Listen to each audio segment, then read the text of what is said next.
হয়ে যাচ্ছে, আমি যাই। আসসালামু আলাইকুম।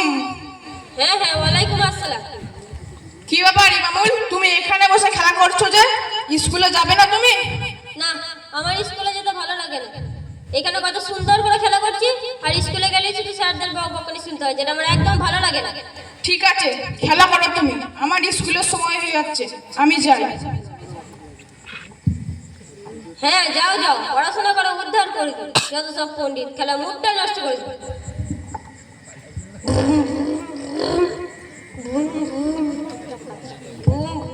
কি ব্যাপার ইমামুল, তুমি এখনো বসে খেলা করছো যে? বিকেলে মক্তবে পড়তে যাবে না নাকি? এই খেলার সময় কানের গায়ে বক বক করো না তো, আমি তো আগেই বলেছি আমার পড়াশোনা করতে ভালো লাগে না। আর তাছাড়া মক্তবে গেলে হুজুর শুধু বলে বিট কাটন কাটবে না, হাফ প্যান্ট পরবে না, হাতে ব্রেসলেট পরবে না, মাথা থেকে টুপি খুলবে না, আরো কত কি, যেগুলো আমার একদম ভালো লাগে না। কিন্তু হুজুরা যা বলে আমাদের ভালোর জন্যই বলে। যদি ভালো কথাই বলে তুমি যাও না, কেন শুধু আমার পিছনে পড়ে আছো? আর এত কষ্ট করে পড়াশোনা করে সেই তো রাজমিস্ত্রির লেবার থাকতে হবে। শুধুই কি রাজমিস্ত্রি লেবার, তাছাড়া আর কোনো কাজ নাই? তারপর কি কাজ আছে শুনি? অনেক কাজ আছে, তার ভিতরে প্রধান কাজ হচ্ছে বাচ্চাদের সঠিকভাবে লালন পালন করা, লেখাপড়া শেখানো। এখন তুমি ঠিকঠাক লেখাপড়া না শিখলে তাহলে তুমি বাচ্চাদের শেখাবে কি করে? তাছাড়া এখন জ্ঞান অর্জন করে ডাক্তার, ইঞ্জিনিয়ার, আইপিএস অফিসার ইত্যাদি ইত্যাদি হচ্ছে। তারা যদি ভাবতো পড়াশোনা করে কি হবে বা জ্ঞান অর্জন করে কি হবে, তাহলে তারা কি আজকে ডাক্তার, ইঞ্জিনিয়ার, আইপিএস অফিসার, উকিল হতে পারতো? রাখো তোমরা সব ডাক্তার উকিলের কথা, ওইসব ভাবতে গেলে আমার আনন্দটাই নষ্ট হয়ে যাবে।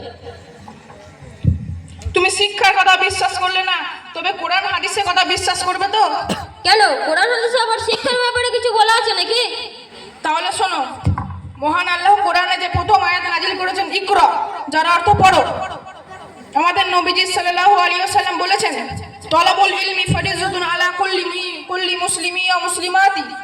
দ্বন্দ্ব থেকে নিহত পর্যন্ত শিক্ষা অর্জন করো, প্রত্যেক নরনারীর জন্য শিক্ষা অর্জন করা ফরজ।